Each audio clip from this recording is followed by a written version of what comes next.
만나면 좋은 친구 MBC. 시청자 여러분 안녕하십니까? 2026학년도 수능이 지난 13일에 치러졌습니다. 올해 수능은 의대 모집 인원이 원래대로 축소됐고 출산율이 높았던 황금 돼지띠 고3 영향으로 수험생 수가 많아서 치열한 대입 경쟁이 예상됩니다. 이번 주 토크호는 2026학년도 수능과 대입 전략을 분석해 보겠습니다.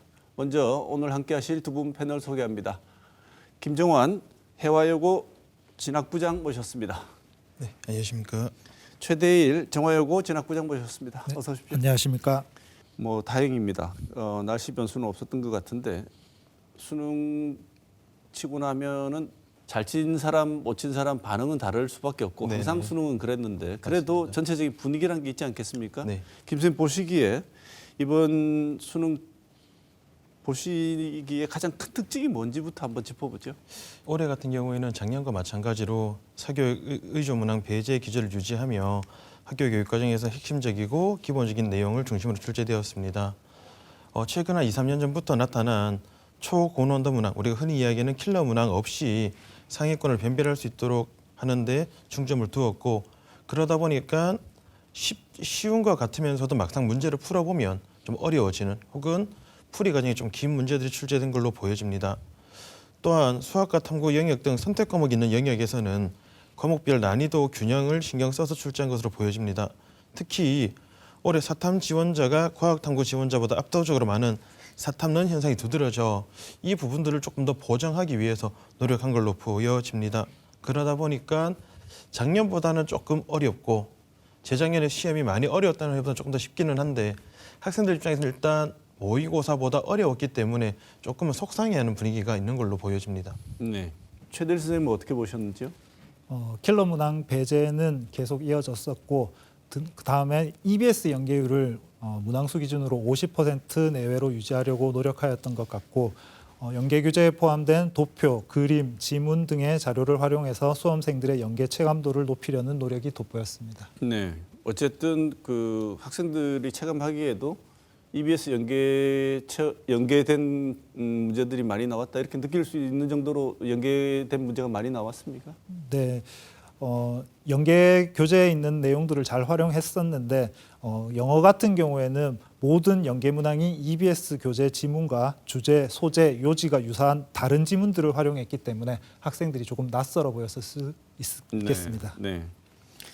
김 선생님, 네. 전체적인 이 과목별 난이도를 고려해 본다면 올해 대입에서 올해 이제 수능 문제 결과 수능의 결과가 나오면 학생들의 당락을 가를 주요 과목들이 또 등장하지 않습니까? 네, 그렇습니다.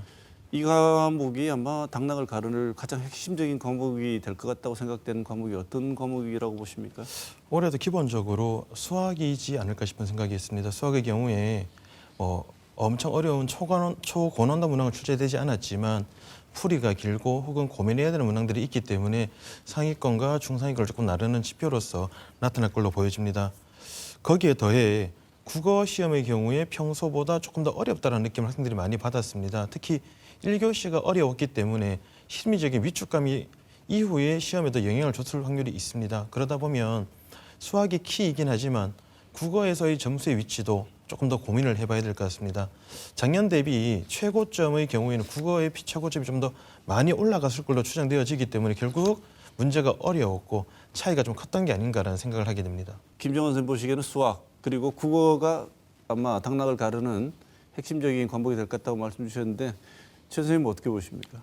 네, 영어의 경우에는 절대평가임에도 불구하고 상당히 문제가 어려웠기 때문에 학생들이 곤란해했을 것으로 보이고 특히 자연계열 학생들은 공통적으로 생명과학원에 응시하는 경우가 많은데 생명과학원의 난이도가 매우 높아서 자연계열 학생들이 굉장히 힘들어했을 것으로 보입니다. 네.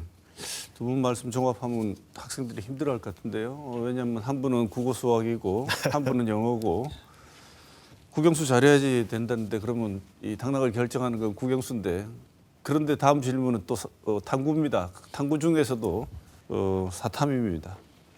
올해 수능에 이른바 사탐런이라고 자연계열 학생들이 자연계열 탐구는 안 하고 사회계열 탐구로 넘어가는 이런 현상 77%인가요? 맞습니다. 엄청 많이 올라와 있습니다.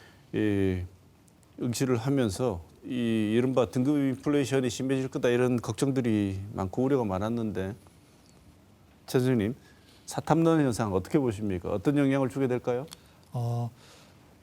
과학탐구 응시자 수가 줄어들면서 상위 등급을 확보할 수 있는 절대 인원이 급격하게 감소하였습니다. 실제로 9월 모의평가에서 가탐 1, 2등급 인원이 전년 대비 35% 이상 감소하는 현상을 보였습니다. 과학탐구를 지정하여 수시 전형의 수능 최저학력 기준을 충족해야 하는 자연계열 수험생의 경우에는 과학탐구에서 원하는 등급을 받기가 훨씬 어려워져서 수시 합격에 큰 변수가 될 것으로 보입니다.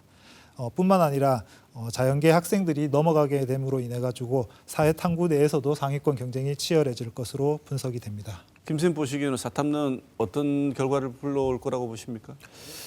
방금 우리 최대일 부장님 말씀 주셨던 것처럼 과탐의 모수가 줄어들다 보니까 등급 확보가 어려운 면이 있습니다. 그리고 사탐으로 많이 넘어갔습니다마는 올 수능이 사탐이 평소처럼 쉽지만은 않은 수능이지 않았는가 생각을 합니다. 특히 자연계열 학생들이 많이 선택을 하는 사회문화 같은 경우에는 조금 더 어렵게 출제된 걸로 보여집니다. 그럼 결국 사탐론을 했을 때 물론 성공한 학생이 있겠습니다만 그 성공한 학생이 작년에 많이 이슈가 되었던 것보다는 조금 더 줄어들 수도 있지 않을까라는 생각을 하고요. 그러다 보면 자연계열 학생들이 인문으로 교차하는 경우가 많이 있는데 지금의 구조라면 조금 그 교차가 또 좀 줄어들 수밖에 없는 현상으로 나타나지 않을까 생각을 합니다. 네. 한 군데도 편한 곳이 없네요.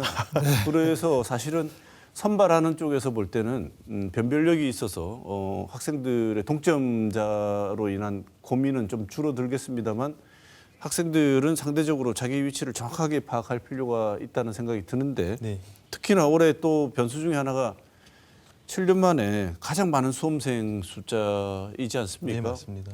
이 N수생 많다고 한 때보다도 응시수생이 더 많을 정도로 황금 돼지띠 이 고3 숫자가 많았는데 그런데다가 이제 학생들이 참 상위권 학생들이 가고 싶어하는 의대 정원이 잠깐 늘었다가 원래 정원으로 돌아왔습니다. 축소되어서 뭐 축소된 건 아니죠. 원점으로 돌아온 거죠. 네네. 이건 어떤 영향을 줄지 김정은 선생님 먼저 말씀 주실까요?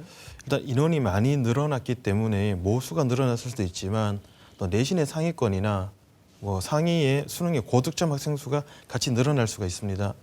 졸업생 수는 작년 대비 조금 줄어들긴 했지만 원래 작년에 많이 늘어났기 때문에 아직도 졸업생이나 검정고시생 수가 많다라고 보면 시험이 조금 난도가 있긴 했지만 최상위권 안에서는 많이 치열할 걸로 좀 더 보여지고요. 그러면 중상위권 학생들 중에서는 조금 더 안정적으로 지원하려는 경향이 나타나지 않을까 생각을 합니다. 본인 생각했던 것보다 점수가 조금 더 남는다 생각을 했지만 막상 전반적으로 같이 낮춰쓰다 보면 성적도 내려오고 학생들은 좀 불안감에 조금 더 하향 지원할 경향성도 가지지 않을까라는 생각이 있습니다. 특히나 의대가 원래인으로 돌아왔기 때문에 상위권이 갈 수 있었던 폭이 작년보다 많이 줄어들었고 그 폭 안에서 어떻게 해야 되는지 고민이 조금 더 커지지 않을까라는 생각을 합니다. 네. 최대일 선생님 보시기에는 올해 이 숫자가 많고 의대 정원이 준 거에 대해서 이것이 어떤 영향을 미칠 거라고 보십니까? 네, 의대 진학이 상대적으로 좀 어려워지게 되면서 최상위권 수험생들 중에서 서울대, 연세대, 고려대 혹은 치대, 약대, 한의대로 진로를 선회하는 가능성이 높습니다. 그래서 최상위권 대학의 합격선이 전반적으로 상승할 가능성이 높습니다. 그리고 안정지원 차원에서 보면은 수시 모집에서 일부 대학들이 학생부 교과 전형의 경쟁률이 예상만큼 오르지 않는 현상을 보았을 때 보수적 안정지원 때문으로 보입니다. 네. 이는 정시에서도 계속 이어질 것으로 예상이 됩니다. 올해 전반적인 두 분 말씀을 종합하면 올해 전반적인 입시에서의 추세는 하향 안정 지원 현상이 두드러질 것으로 보시는군요. 네, 그렇습니다. 네. 자, 그러면 학생들이 이런 상황에서 수시는 이후에 이제 면접과 각종 면접과 논술이 이제 계속 진행되게 되는데 남은 수시에 어떻게 대응해야 되는지 그리고 정시 전략은 어떻게 세워 볼 수 있는지 두 분께 질문 드려보겠습니다. 수능이 제일 중요하지만 수능 끝나고 난 뒤에도 굉장히 중요한 시기 있지요. 왜냐하면 뭐 이제는 다들 아시겠지만 수시에 합격하면 정시는 아예 지원을 못하는 거지 않습니까? 네네. 그래서 이른바 납치된다고 얘기도 하고요. 대학에서 뭐 학생을 납치한다고 하는데 납치당하기를 바라는 많은 분들에게는 그런 말이 참 그렇긴 하지만 네, 맞습니다. 어쨌든 신중해야 합니다. 왜냐하면 더 좋은 곳, 이른바 더 카트라인이 높은 학과, 대학에 갈 수 있었는데 못 갈 수 있기 때문에 가채점 토대로 내가 정말 지원해둔 수시에 그 대학에 응시를 해야 되는가, 마무리를 해서 해야 되는가를 결정을 해야 되는데 여러 가지 요인이 복잡할 거라고 생각을 합니다. 두 분께서 생각하는 중요 포인트도 다를 거라고 생각을 하는데요. 그래서 먼저 최대리 선생님께 먼저 질문을 드리고 최 선생님 말씀 중에 혹시 빠졌거나 다른 측면에서 강조하고 싶은 부분이 있으면 김정은 선생님 더 해주시면 되겠습니다. 그러겠습니다. 네, 최 선생님 먼저 말씀 주시죠. 네, 수능 가채점 결과를 바탕으로 최저학력 기준 충족 여부와 정시 합격 가능성 두 가지 요소를 비교하여 신중하게 결정해야 될 것 같습니다. 최저 기준을 미달하는 것이 확실하다고 판단되는 것이 아니라면 최대한 대학별 고사에 응시하는 것이 좋겠습니다. 하지만 또 예상보다 수능 가채점 결과가 좋아서 정시에서 더 높은 수준의 대학에 합격할 수 있겠다면 과감히 미응시할 수도 있겠습니다. 그러나 가채점 오류 그리고 예상 등급 컷의 변동 가능성을 고려해서 최대한 보수적으로 접근한 것이 좋겠습니다. 네, 현장에서 선생님 보시면 본인이 가채점 결과로 이렇게 나는 정시로 이동하는 게 좋겠다고 생각해서 막상 결심을 했는데 과감하게 도전을 결심을 했는데 그래서 수시 응시를 안 했는데 정시를 위한 결과가 막상 점수표를 받아봤을 때 예상과 다르다고 한 학생들이 현장에는 많이 있습니까? 가채점 같은 경우에는 항상 5점 내외의 오류가 있을 수 있기 때문에 특히 탐구 영역 같은 경우에는 30분 동안 20문제를 푸는 아주 짧은 시간 동안에 문제를 풀다 보니까 가채점을 정확하게 하지 못하는 경우가 많습니다. 그러다 보니까 자기가 생각했던 것보다 점수가 안 나와서 정시에서 예상했던 것보다 더 좋은 대학에 진학하지 못하는 경우가 많으므로 거기에도 좀 조심을 할 필요가 있겠습니다. 네, 상당 부분의 그 변동 가능성은 염두에 두고 진행을 하라고 말씀 주셨는데 김정은 선생님 어떤 말씀 해주고 싶으신지요? 방금 말씀하셨던 것처럼 보수적으로 접근할 필요가 있겠습니다. 가짜의 채점, 가채점이기 때문에 기관들에서 발표되는 등급 컷의 경우에도 변화가 있을 수가 있고 또 본인이 채점했던 내용 자체도 틀려질 수 있기 때문에 혹시라도 조금 차이가 난다고 하면 일단 정시까지 가기가 어렵다고 하면 무조건 수시에 많이 도전을 해야 될 것 같고요. 혹시라도 그런 경우도 있습니다. 성적이 많이 낮아서 생각보다 낮아서 지원을 하더라도 떨어질 게 분명하긴 하지만 예를 들어서 내년에 한 해 더 준비하는 입장에서는 그 면접이나 이런 부분들도 또 경험해보는 것도 필요할 수 있습니다. 특히나 메디컬을 준비하는 친구들 경우에는 학교마다 면접의 문항이 다르거나 형태가 다르기 때문에 1단계를 통과해서 면접의 기회가 있다고 하면 혹시 내년을 준비하는 입장에서 한번 가서 어떤 식의 면접이 이루어지고 어떤 것들이 있는지 경험해보는 것도 나쁘지 않다고 생각합니다. 네, 이른바 가채점을 해봤더니 수능을 망했다. 수능 망쳤다. 완전히 이번 수능은 망했다고 생각하는 학생들에게 수시 전략은 어떤 게 있을까요? 망했다라고 해서 모든 게 끝난 건 아니거든요. 수시가 이제 수시에서 예를 들어서 최저 기준을 못 맞췄기 때문에 어려운 게 있겠습니다만은 정시에서도 3번의 기회가 있고 또 정시라는 게 점수를 가지고 원서를 지원합니다만은 상황에 따라서 또 주어진 학생의 점수를 어떻게 활용하느냐에 따라서 가능한 경우도 있습니다. 그래서 무조건 나는 점수가 좋지 않으니 모든 걸 버리겠다가 아니라 그 3번의 기회 그리고 2월 달에 있는 추가 모집까지의 기회 등을 한 번쯤 활용하는 것도 괜찮습니다. 네, 제가 이 질문을 드린 이유는 가채점 하고 난 뒤에 최저학력 기준 충족이 나는 안 될 것 같다고 지레 판단하는 경우가 있지 않습니까? 근데 막상 또 해보면 결과는 또 충족이 될 경우가 있는데 이미 나는 수능 때 수시 때 대학에서 요구하는 면접이라든지 이런 걸 내가 수능을 망했다고 생각하고 최저 기준은 아예 안 될 거라고 생각하고 미리 마음을 먹고 안 가버리면 나중에 최저학력 기준 충족이 될 수도 있지 않습니까? 맞습니다. 그래서 이렇게 애매한 경우에 어떻게 학생들이 대응할까를 질문드리고 싶어서 그런 건데 최대리 선생님 보시기에는 최저학력 기준 충족이 애매하다 안 될 것도 같고 정말 운이 좋으면 될 것도 같고 이런 상황에서는 어떻게 해야 합니까? 네, 가채점은 가채점일 뿐 실제 성적표가 아닙니다. 가채점에서 다소 애매하더라도 가능성이 조금이라도 있다면 과감히 시험에 응시하는 것이 옳겠습니다. 가채점 결과만 믿고 응시 포기했다 후회하는 경우가 제법 많이 있으니까 절대 수험생들 포기하지 않았으면 좋겠습니다. 혼자 결정하기가 애매하다면 담임 선생님과 상담을 통해서 최종 결정을 내리는 것도 추천드리겠습니다. 네. 자, 수능 직후부터 바로 대학별 수시 면접 시작되고요. 그다음 학교별로 또 논술 수시 전형이 있습니다. 그다음엔 그게 다 끝나고 난 뒤에 이제 정시 전형이 시작되는데요. 논술 먼저 한번 질문 드려보고 싶습니다. 논술, 김정은 선생님, 논술 어떻게 준비를 하면 될까요? 아마 지금 논술 전형의 응시일까지 시간이 많지는 않습니다. 그래서 지금의 경우에는 각 대학별로 형태가 다르기 때문에 대학 홈페이지에 게재된 선행학습 영역평가 보고서나 논술 특강, 모의 논술 등을 확인을 할 필요가 있습니다. 보통 대학에서 운영한 모의 논술의 형태가 실제 논술에서도 동일한 형태로 운영되는 경우가 많이 있기 때문에 꼭 참고했으면 좋겠습니다. 이문 논술은 자신의 표현으로 주장을 명확하게 실시하는 연습을, 재연계열 논술은 풀이 과정을 자세하게 쓰는 연습을 하면 좋습니다. 예를 들어 우리 지역에서 논술을 치르는 경북대의 경우 입학처 홈페이지 입학도우미 통합자료실에 가보면 최근 기출문제 및 모의 논술 문제가 공개되어 있습니다. 이 문제를 시간 안에 한번 풀어보면서 내가 어떻게 맞출 수 있고 또 어떤 것들이 어려워하는지를 가지고 준비한다면 조금 더 수월하게 준비할 수 있지 않을까 생각을 합니다. 네. 최대일 선생님께는 제가 면접에 대해서 한번 여쭤보고 싶습니다.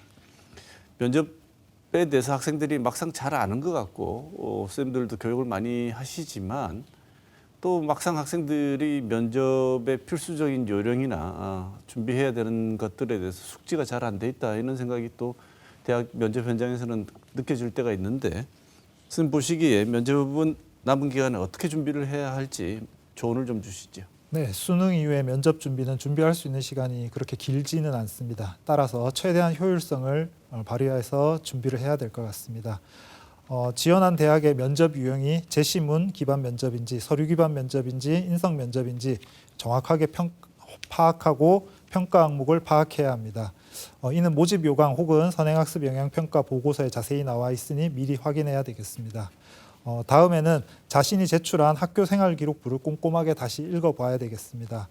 서류 기반 면접에서는 서류 내용 중 의미 부여가 가능한 활동, 궁금증을 유발할 만한 지점을 미리 예상하여 질문 목록을 만드는 것이 좋겠습니다.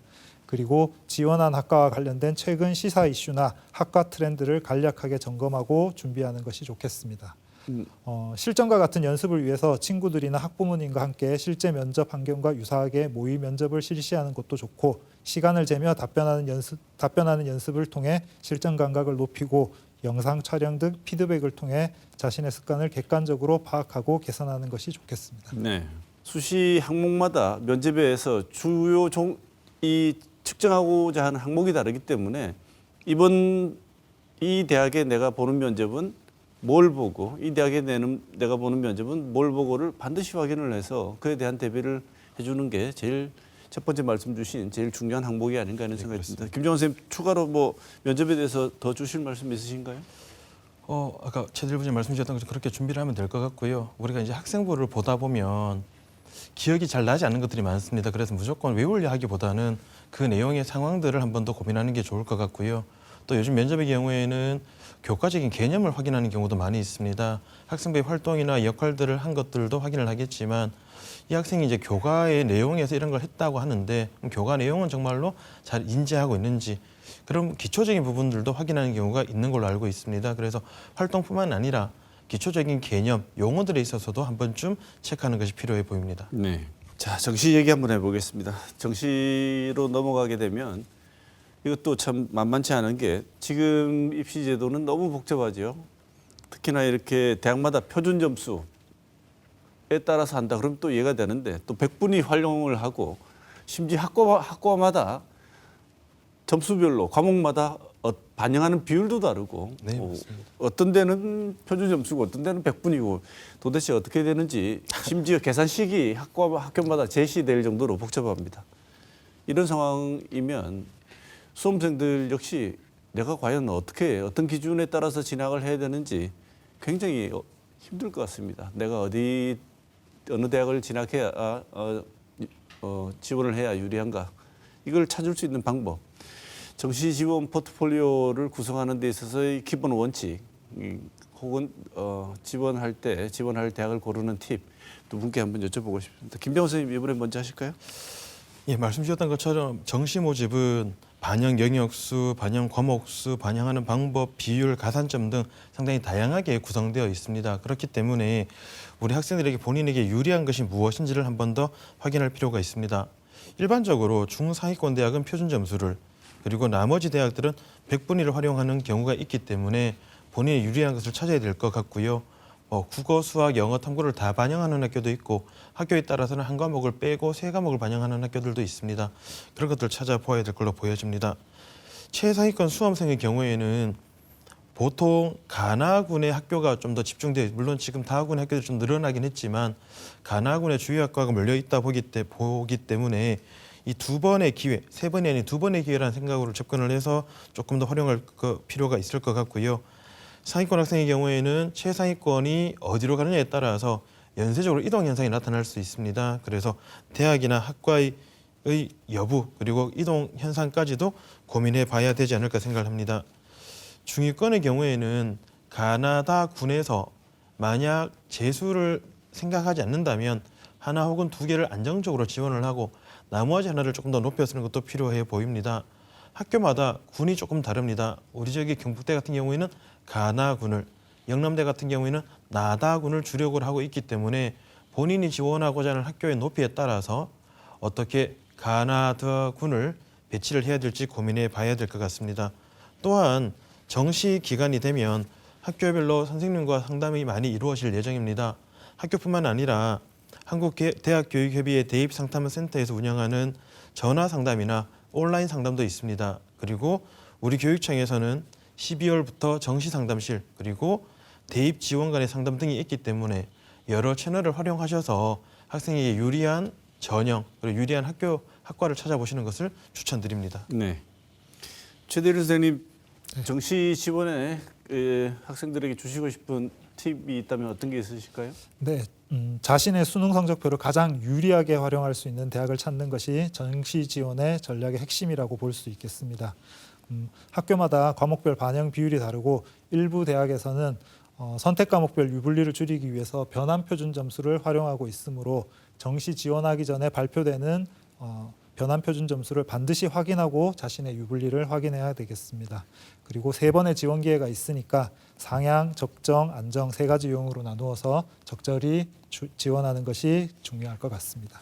한두 개만 더 짚어보겠습니다. 수시 정시 전략 수립하는 과정에서 예년과 조금 달라진 점이 어떤 게 있는지, 유의할 점이 어떤 게 있는지 좀 짚어봐야 될 텐데요. 김 선생님, 올해 예년과 달라진 점 꼭 짚어봐야 되는 지점 어떤 거라고 보십니까? 올해 이제 가장 특이하다라는 표현이 좀 그렇지만 올해부터 전적 모든 대학이 다 반영하게 되는 학교 폭력이 가장 큰 부분이지 않을까 생각을 합니다. 이 학교 폭력이라는 부분들이 수시나 혹은 정시로 다양하게 이루어지고 전형별로 또 반영하는 방법도 다양하니 대학별로 확인할 필요가 있겠습니다. 예를 들어 우리 지역의 경북대의 경우에는 1호에서 3호까지는 10점 감점, 4호에서 7호는 50점 감점, 8호에서 9호는 부적격 처리가 됩니다.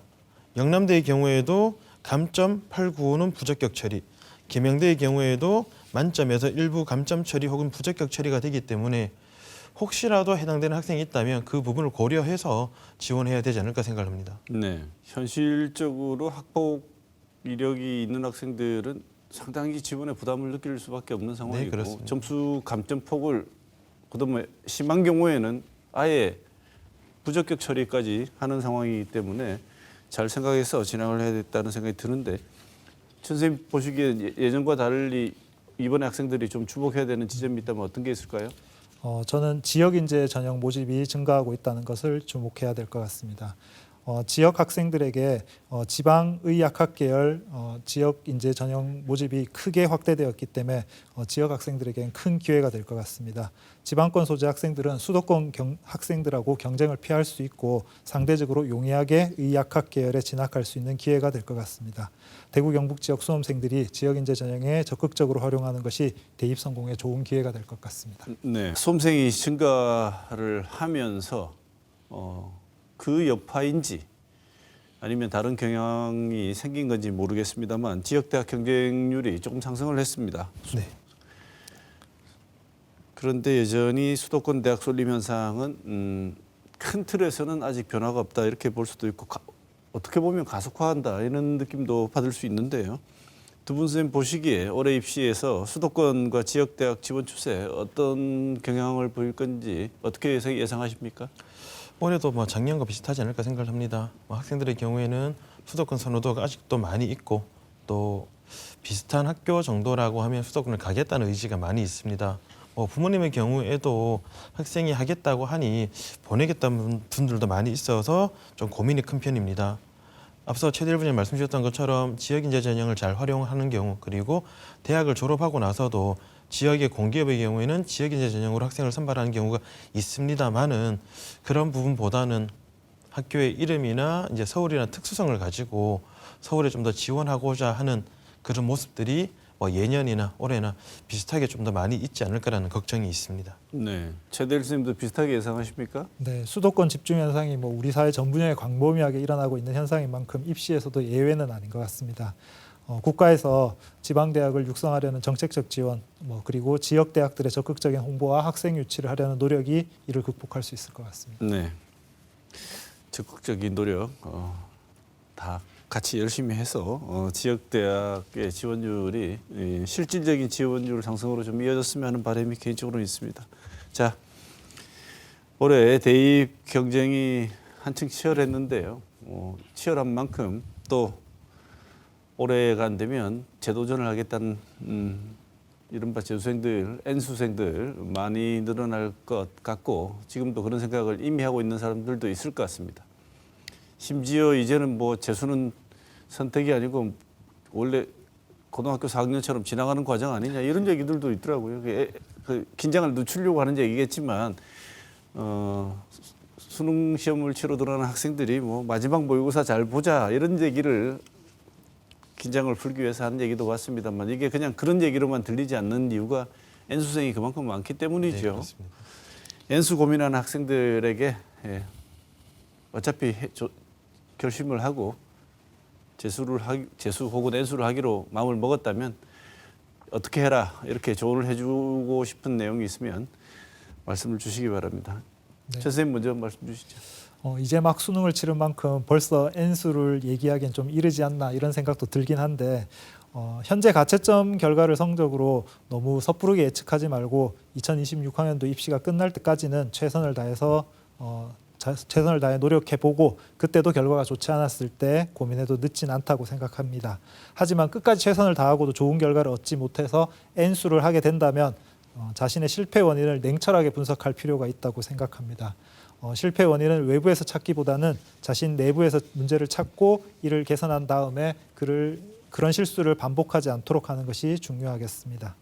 네, 김정은 선생님. 앞서 말씀 주셨던 것처럼 일찍 포기할 필요 없을 것 같아요. 정시라는 3번의 기회, 또 추가 모집이라는 기회가 있습니다. 물론 그 기회가 본인이 희망하는 학과까지 모자랄 수도 있겠죠. 그렇다면 또 입시라는 것이 어떻게 이루어질지 모르기 때문에 조금 더 도전하는 생각으로 좀 높이 상향 지원해 볼 수 있다라는 거죠. 그래서 그 기회를 버리기보다는 기회를 잘 챙기는 것이 필요할 것 같고 그것이 끝나고 나면 그때 가서 내가 앞으로 어떻게 준비를 해야 될지를 고민해도 늦지 않다고 생각을 합니다. 너무 빠른 포기보다는 일단 할 수 있는 걸 최대한 하고 그 다음을 준비하는 것이 어떨까 생각을 합니다. 네, 오늘 시간 마무리하기 전에요. 수험생과 학부모님들에게 두 분 선생님께서 꼭 당부하고 싶은 말씀 듣고 이 말씀 끝으로 오늘 시간 마무리하겠습니다. 최 선생님 먼저 말씀 주시죠. 네. 예상보다 어려웠던 수능 시험에 학생들도 학부모님들도 많이 당황하셨을 것 같습니다. 가채점 결과에 실망하고 있는 학생, 학부모님도 있을 수 있을 것 같습니다. 하지만 가채점 성적은 최종 성적이 아닙니다. 특히 2026 수능은 난이도 변동성과 사탐론으로 인한 변수가 많아 섣부르게 예측하기가 어렵습니다. 가채점은 항상 5점 내외의 오차가 있을 수 있다는 생각을 가지고 평정심을 가지고 입시에 임하는 것이 중요하겠습니다. 합격증은 원하는 대학의 합격증을 받는 그날까지 긴장의 끈을 늦춰서는 안 되겠습니다. 학부모님께서 실망하고 흔들리는 학생이 있다면 끝까지 격려하고 다독여 주시기를 부탁드립니다. 그동안 시험 준비하느라 다들 너무나 고생 많으셨습니다. 꼭 좋은 결과 있기를 빌겠습니다. 감사합니다. 예, 시험 치르느라 수험생 학부모님 모두 고생하셨습니다. 그간의 노력에 다시 한번 감사의 말씀을 드립니다. 지금부터 본인의 성적과 수시 모집 지원에 따라 다양하게 고민을 해봐야 되는 시간이라고 생각합니다. 대학별 고사를 준비하는 친구들은 논술, 면접 등에 대한 준비를 지금부터 꼼꼼하게 하셨으면 합니다. 기출문제를 찾아보고 거울을 보며 연습을 해서 아쉽지 않은 준비를 해야 되겠습니다. 정시를 준비하는 친구들이라면 아직 시간이 많이 있으니 차분하게 그리고 냉철하게 성적을 분석을 하고 본인이 가능한 대학, 지원해보고 싶은 대학 등을 정리를 해서 준비가 필요해 보입니다. 아쉬운 부분이 분명히 있습니다. 또 아쉽지 않은 친구들도 있겠지만 지난 것은 지금 고민하기보다 이제 남은 것들을 어떻게 잘 준비하느냐가 중요하다고 생각합니다. 지금부터 잘 마무리해서 우리 아이들이 생각하는 꿈들이 잘 이루어지기를 바라겠습니다. 오늘 토크온 김정환 해화여고 진학부장, 최대일 정화여고 진학부장 두 분 선생님 모시고 올해 수능과 남아있는 대입 변수 여러 가지 짚어봤습니다. 두 분 선생님 말씀 주셨지만 저도 수험생 여러분 그리고 학부모 여러분 시험 준비하고 대입 준비하신다고 고생이 많으십니다. 마지막까지 좋은 결과 있기를 바라겠습니다. 오늘 좋은 말씀 주신 두 분 감사드립니다. 오늘 시간 여기서 마치겠습니다. 고맙습니다.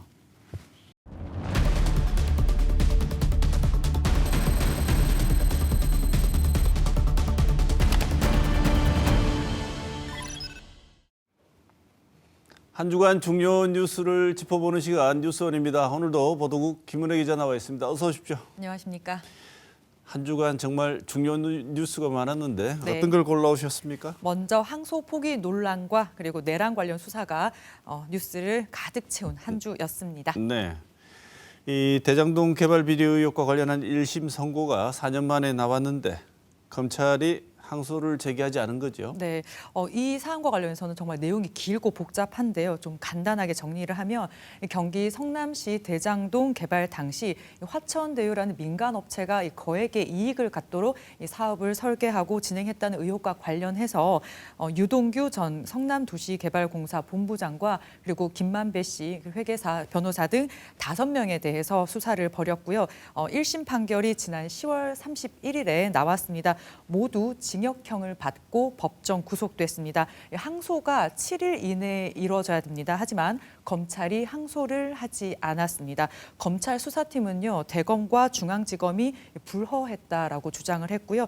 법무부는 항소하지 말라고 지시한 적이 없다. 그렇게 밝히면서 입장이 좀 달랐습니다. 네, 뭐 이슈가 이슈니만큼 여기에 바로 올라탄 게 정치권 아니겠습니까? 네, 그렇습니다. 국민의힘은요, 당시 성남시장이었던 이재명 대통령의 책임을 묻지 않기 위해서 법무부가 외압을 행사했다고 비난했습니다. 법무부 장관은 외압도 수사 지휘도 없었다는 입장을 계속 밝혔습니다. 네, 이 검찰 거센 내부 반발에 결국 검찰총장 권한대행이 사퇴를 했지요. 네. 앞으로 어떻게 전개될 것 같습니까? 네, 검찰이 항소를 하지는 않았지만 피고인들은 항소를 했거든요. 그렇기 때문에 2심은 계속 진행이 될 겁니다. 이 사안은요, 단순히 이 대장동 개발 비리 의혹과 관련한 게 아니라요, 넘어서 검사 징계법 도입이라던가 검찰청 폐지 그리고 보안 수사권 문제 등 이 사법개혁과 관련한 문제와 연관이 계속되면서 좀 이목이 집중될 것 같습니다. 네, 이 사안에 대해서 국민의힘이 이 대통령과 여당에 대해서 공세 수위를 계속 높여오다가 네.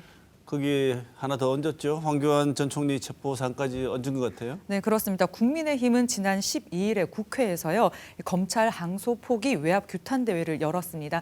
이 소속 의원과 전국에서 모인 당협위원장 등 많은 인원이 참석을 했는데요. 이 자리에서 장동혁 국민의힘 대표는 대장동 항소 포기를 덮기 위해서 황 전 총리를 긴급 체포했다고 했고요. 독재자, 전쟁 같은 격한 표현을 써가면서 우리가 황교안이다. 뭉쳐서 싸우자. 이렇게 발언을 했습니다. 네, 우리가 황교안이다. 여러 얘기 할 것도 없죠. 네. 즉각 비판의 목소리가 나왔죠. 그렇습니다. 황교안 전 총리는요. 지난해 계엄이 선포된 날 자신의 SNS에 나라를 망가뜨린 종북 주사파 세력 그리고 부정선거 세력을 척결해야 한다면서 우원식 국회의장 그리고 한동훈 당시 국민의힘 대표를 체포해야 한다. 이렇게 글을 올리기도 했습니다. 결국 내란 선동 혐의로 고발을 당했는데요. 물론 구속은 면하기는 했지만 그간 황 전 총리의 행보는 헌법재판소의 판결마저 부정하는 극우 행보를 보여왔습니다. 우리가 황교안이다라는 이 발언을 두고요. 보수 쪽에서조차 합리적이고 상식적인 말이 아니다. 그리고 한동훈 전 대표가 이 항소 포기와 관련해서 이 정부와 대통령과 정부를 몰아붙이는 데 주도권을 잡았는데 이걸 장 대표가 다 까먹고 있다. 자폭이다. 이런 비판까지 나왔습니다. 네, 결국 왜 이럴까 살펴보면 염두에 두고 있는 건 극소수의 강성 지지층만 염두에 두고 있어서 이런 일이 벌어지고 있는 것 아닌가 하는 생각이 드는데요. 네, 그렇습니다. 그런 분석이 많이 나오고 있는데요. 부동산 수도권 부동산 규제 그리고 대장동 항소 포기 관련 어쨌든 이 정부와 여당 입장으로서는 좀 편치 않은 사안들이 맞습니다. 그럼에도 불구하고 에이펙이라는 큰 행사를 잘 치렀고요. 또 한미 관세 협상도 마무리하는 등 성과를 보이면서 사실 정부와 여당에 대한 지지는 순항 중입니다. 최근에 발표된 여론조사에서도요. 이 대통령에 대한 국정 수행 지지도가 긍정 평가가 60%를 넘었습니다. 이 통계는 자세한 내용은 중앙 여론조사심의위원회 홈페이지를 보시면 됩니다. 그런데 국민의힘 같은 경우에요. 악재가 지금 많이 겹쳐 있습니다. 물론 박성재 법무부 장관, 황교안 전 총리가 구속을 면하긴 했지만 추경호 전 원내대표도 지금 구속의 관림길에 서 있고 또 조태용 전 국정원장도 체포가 된 상태입니다. 구속이 된 상태입니다. 지방선거를 앞두고 마음이 바쁠 수밖에 없는데 지난달 윤 전 대통령을 면회하면서 이 국정감사를 통해서 여당을 압박할 동력을 떨어뜨렸다고 비판받았던 장동혁 대표가 이번에는 황 전 총리까지 비호하면서 정부 정책에 좀 비판적인 중도층을 흡수하기에는 좀 어려울 것이다. 이런 분석이 나오고 있습니다. 네, 이번 주 여야를 보면 중간만 잘하지는 않아도 중간만 가도 참 잘하는 정치가 되겠구나 이런 생각이 들었습니다. 네. 씁쓸한 한 주였는데요. 네, 다음 소식 전해주시죠. 네, 대구시 의회가 대구시에 대한 행정사무감사를 벌이고 있습니다. 수많은 뉴스가 쏟아지지만 또 우리 시민들이 알아야 될 정보일 것 같아서요. 준비를 해왔습니다. 네, 홍준표 전 시장 그늘이 여전히 느껴지는 사안들이 좀 있었던 것 같습니다. 짚어봅시다.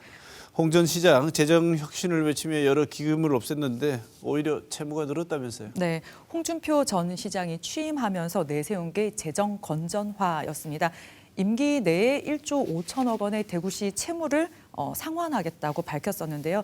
지방채 발행 없이 예산을 편성하고 또 유휴 미활용 공유 재산을 매각하고 각종 기금을 폐지를 하겠다 이렇게 방법을 밝혔습니다. 그 과정에서 사회복지 또 메디시티 기금 등 7개 기금이 통폐합됐는데요. 이런 것으로 이 채무 감축 효과는 없었다는 비판이 나왔습니다. 홍 전 시장 재임 기간 동안 상환한 채무를 좀 보면요. 2,300억 원이었습니다. 홍 전 시장이 내세운 1조 5천억 원의 15.3%에 불과했고요. 또 1년에 5천억 원을 갚겠다고 했는데 사실상 재임 기간 동안 절반도 못 갚았습니다. 대구시 예산 대비 채무 비율을 좀 보면요. 2022년 6월 말에 19.8%에서요. 2022년 12월 말에는 18.9%로 줄었지만 2023년 20.3% 그리고 2024년에는 19.1%로 다시 늘었습니다. 임기 시작과 그 사퇴 직전을 비교를 해도 큰 차이가 없는 수준인데요. 특히 사라진 기금 중에서 인재 육성 기금이나 메디시티 기금 같은 것들은 우리 지역의 미래 산업과 인재 기반을 위한 것인 만큼 다시 살려야 한다는 지적이 나왔습니다. 이에 대해서 대구시는 이전 정부는 기금을 많이 없애라는 기조였는데 이제 좀 달라졌다면서 필요성을 따져보겠다고 밝혔습니다. 네, 홍 전 시장 대선 출마 선언하면서 그리고 사퇴를 했는데요. 별정직 공무원도 당연히 당연 면직 대상이지 않습니까? 네. 그런데 이 중 측근 2명이 퇴직 이후에도 관사를 더 쓴 것이 시민단체들에 의해서 문제제기가 됐었는데 네. 이것도 행정사무감사에서 다뤄졌죠? 네, 정장수 전 부시장 그리고 이종헌 전 정책특보가요. 홍 전 시장이 사퇴를 하고도 관사를 2달 더 사용을 했습니다. 행정사무감사에서 류종우 대구시 의원은 세부 조례 규칙상 1달 정도는 허용이 되지만 이 기간을 넘긴 건 명백한 담당자 징계 사유라고 주장했습니다. 공유재산 관리 조례 시행 규칙은요, 이 30일까지는 신변 정리를 위한 연기 기간으로 둘 수 있다고 하는데요. 대구시는 추가로 더 쓴 기간에 대해서 사용한 2명이 관리비는 냈지만 결과적으로 사용 기간을 초과한 게 맞다면서 이 변상금을 부과할 수 있는 법적 방안을 검토하겠다고 밝혔습니다. 이 씁쓸한 것은요, 기금을 폐지하거나 뭐 조직 개편 같은 것들 지금 시 사무감사에서 지적되고 있는 사안들이 당시에는 대구시 의회가 손을 들어줬기 때문에 가능한 일들이었습니다. 행정부 견제라는 데 좀 충실해야 된다라는 자기 반성도 좀 했으면 좋겠다 이런 생각이 들었습니다. 네. 떠난 사람 얘기는 여기까지만 하죠. 네. 떠났으니까요. 다른 분야에서 지적된 사항도 있죠. 네, 의정 갈등과 의료 격차 문제가 떠오르면서요. 그 역할이 더 중요해진 것이 바로 지역 공공의료인데요.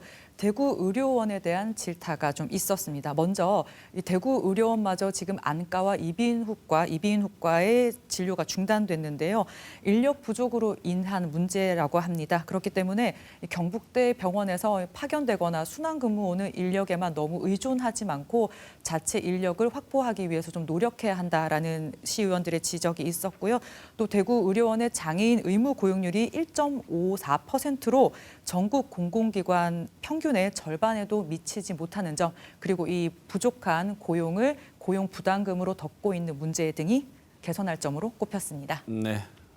다음 선거 기다리고 있습니다. 정말 잘 살펴서 꼼꼼하게 살펴서 투표 잘해야 되겠다는 생각이 다시 한번 드는군요. 네. 마지막 소식 전해주시죠. 네, 요즘 뭐니 해도 이 화두는 인공지능 AI인데요. 잘 활용하는 게 능력이라고 하지만 중간고사를 끝낸 대학가에서는 AI를 이용한 부정행위로 술령이었습니다. 네, 시험 답안 작성할 때 AI를 활용해서 이른바 커닝을 한 부정행위를 한 대학이 한두 곳이 아닌 거죠? 네, 먼저 최근에 알려진 거는 연세대가 시작됐습니다. 자연어 처리와 챗 GPT라는 비대면 강의에 600명이 수강을 했는데요. 그리고 지난달 15일에 비대면으로 역시 중간고사가 치러졌는데 부정행위가 있었고 적발된 학생들의 점수를 0점 처리했다고 공지를 했습니다. 고려대에서도요, 한 수업의 중간고사를 비대면 방식으로 치러졌는데 SNS 오픈 채팅방에 문제가 공유가 되면서 부정행위가 있었다는 제보가 접수돼서 역시 시험이 무효 처리됐습니다. 그리고 이 서울대에서도요, 통계학 실험이라는 과목 중간고사에서 학생들이 AI를 이용해서 시험 문제를 푼 정황이 발각됐는데요. 학교를 읊기가 무섭게 주요 대학가에서 이런 일들이 벌어지고 있다는 보도가 잇따랐습니다. 네. 뭐 여기만이겠습니까? 네.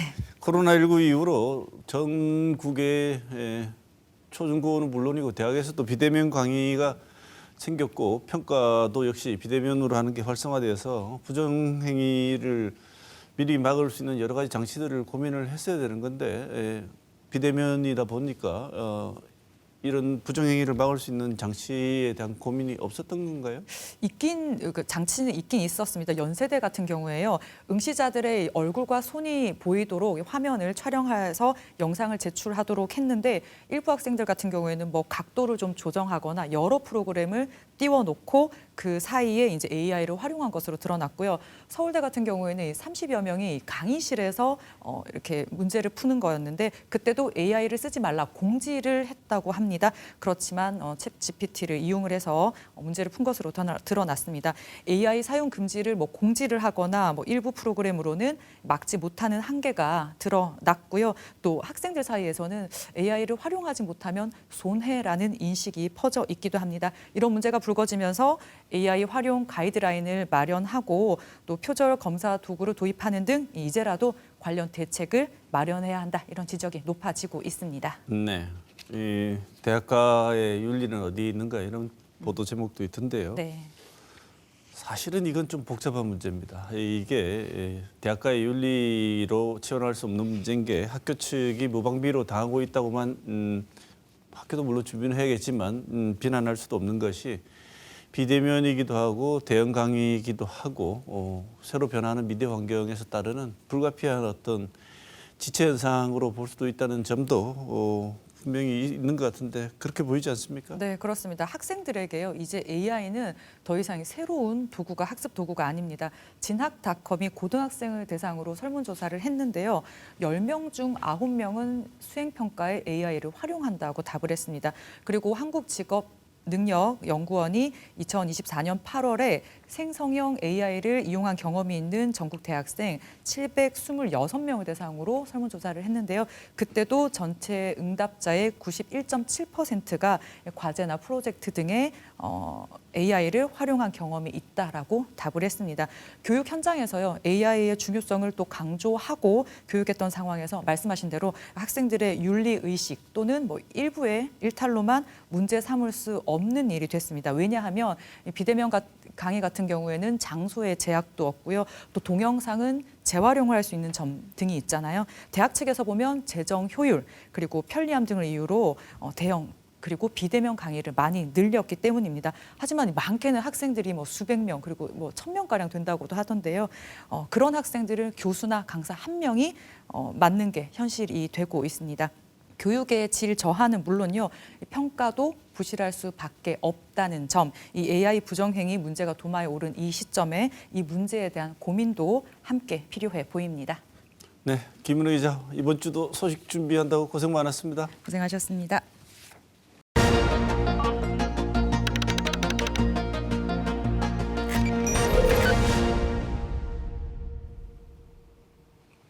대장동 1심 선고 뒤 검찰은 항소를 포기했습니다. 지검장 승인까지 받았다고 했지만 법무부 장 차관이 반대했다는 취지의 문제 제기가 나오며 외압 의혹이 불거졌습니다. 정성호 법무부 장관은 신중히 판단하라는 의견만 전달했을 뿐 지위는 없었다고 선을 긋지만 처분 직전 신중 의견 표명 자체가 사실상 지위 아니냐는 반론이 제기되었습니다. 여당은 검찰 항소에 관한 일반적 원칙을 이야기하며 이 사건은 이 대통령과 관련이 없다고 말합니다. 그런데 일반 사건에 법무부 장관이 신중한 판단을 요구한 것을 본 적이 없습니다. 그래서 이번 일은 논란과 의혹의 시선이 생기는 것입니다. 여권과 법무부 장관은 검사들의 반발을 겨냥해 윤석열 전 대통령 구속영장 기각 때는 일선 검사들이 이런 반박을 안 했다며 정치적 유불리에 따른 이중잣대 아니냐고 꼬집었습니다. 이 지적은 사실이지만 그런 이중잣대의 문제점을 바로잡고자 시도한 것이 검찰개혁이라는 일입니다. 중요한 문제는 이번 사태로 검찰개혁의 동력이 상실되지는 않을까 우려된다는 점입니다. 검찰에게 1심 항소에 대한 신중한 판단을 요구하기 전 이런 상황이 벌어질 것에 대한 신중한 판단은 왜 없었는가라는 비판은 피하기 어려워 보입니다. 위계가 급한 조직일수록 구성원은 완곡하게 하는 말도 명령으로 해석하고 반대 의견 제시는 위험 신호로 받아들입니다. 이런 환경에서 신중히 판단하라는 말은 침묵의 강요로 번역되기 쉽습니다. 원칙이 이해관계라는 날씨에 따라 궤도를 바꾸면 그것은 나침반이 아니라 부표에 불과합니다. 이번 주 시사원은 여기서 마치겠습니다.